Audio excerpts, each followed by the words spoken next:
Khulna ডুমুরিয়ার sub registry অফিসে দলিল লেখক সমিতির আহ্বায়ক কমিটি গঠনকে কেন্দ্র করে দেখা দিয়েছে বিরোধ। এক পক্ষ কমিটিকে গঠনতন্ত্র সম্মত বললেও অন্য পক্ষ বলছে ভিন্ন কথা। খুলনা থেকে মেহেদী হাসানের পাঠানো তথ্যচিত্রে বিস্তারিত ডেস্ক রিপোর্টে। ডুমুরিয়ার সাব রেজিস্ট্রি অফিসে নিবন্ধন কার্যক্রমের ব্যস্ততার মাঝেই এখন আলোচনার কেন্দ্রবিন্দুতে নবগঠিত দলিল লেখক সমিতির আহ্বায়ক কমিটি। গেল 18 জুন গোপালচন্দ্র নাথকে প্রধান করে 5 সদস্যের আহ্বায়ক কমিটি গঠন করা হয়। এতে সহযোগী সদস্য হিসেবে আছেন রমনাকুল সর্দার, রঞ্জন কুমার মণ্ডল, আক্তার হোসেন ও সুজিত কুমার বর্ধন।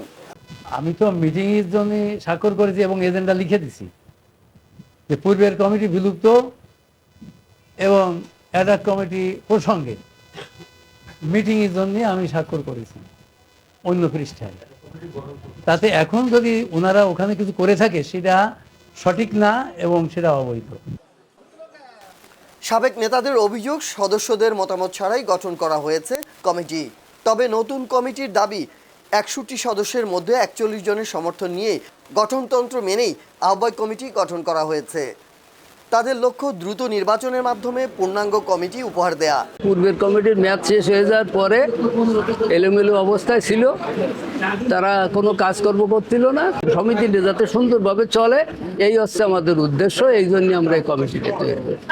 যে 5 জনকে আমরা কমিটি করেছি না, সবার সাথে কথা বলে আমরা তাকে নাম দিয়ে তাকে সম্মতিক্রমে করেছি। আমি চাই যে আমরা সবাই মিলে যাতে এই সমিতিটা সুন্দরভাবে পরিচালনা করতে পারি, আমাদের সংগঠনটা টিকে থাকে, এই জন্য সবার আন্তরিক হওয়ার প্রয়োজন।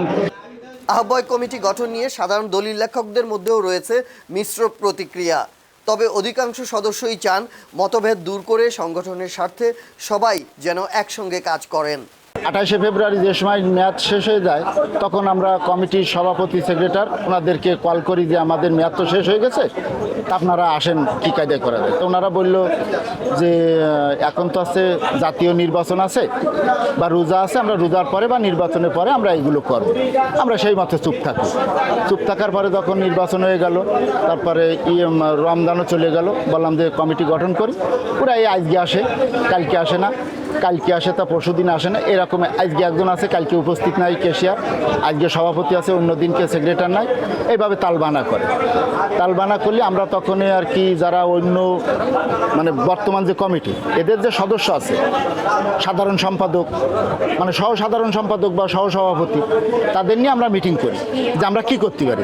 তখন ওনারা বলে যে ভাই তাহলে ওদের বাদ দিয়ে আমরা একটা মানে মিটিং করি। সেই মিটিংয়ে আমরা সবাই সম্মতিক্রমে আমার 61 জন সদস্য দলিল লেখক, তার ভিতরে আমরা 42 জনের সই করে আমরা আর কি, এমনকি কেশিয়ারেরও সই আছে, সেক্রেটারিরও সই আছে, সভাপতির বললাম যে সই করেন, উনি বললো যে আমি এখন না, পরে করব। এই মতের পরেও আমরা ওদেরকে ডাকি, কিন্তু ওরা আমাদের এই জায়গায় হাজির হয় না। না হাজির হওয়ার ধরুন আর কি আমরাই আর কি ওই 43 জন সই মর্মে আমরা আর কি মেজরিটি পাইছি, তাই আমরা একটা কমিটি তৈরি করে দিয়েছি। নবগঠিত আহ্বায়ক কমিটি নিয়ে বিতর্ক থাকলেও উভয় পক্ষই সংগঠনের ঐক্য ও দলিল লেখকদের স্বার্থ রক্ষার কথা বলছেন। আর তাই এখন সবার নজর গ্রহণযোগ্য নির্বাচনের মাধ্যমে পূর্ণাঙ্গ নেতৃত্ব প্রতিষ্ঠার দিকে। Channel TT news desk, Dhaka.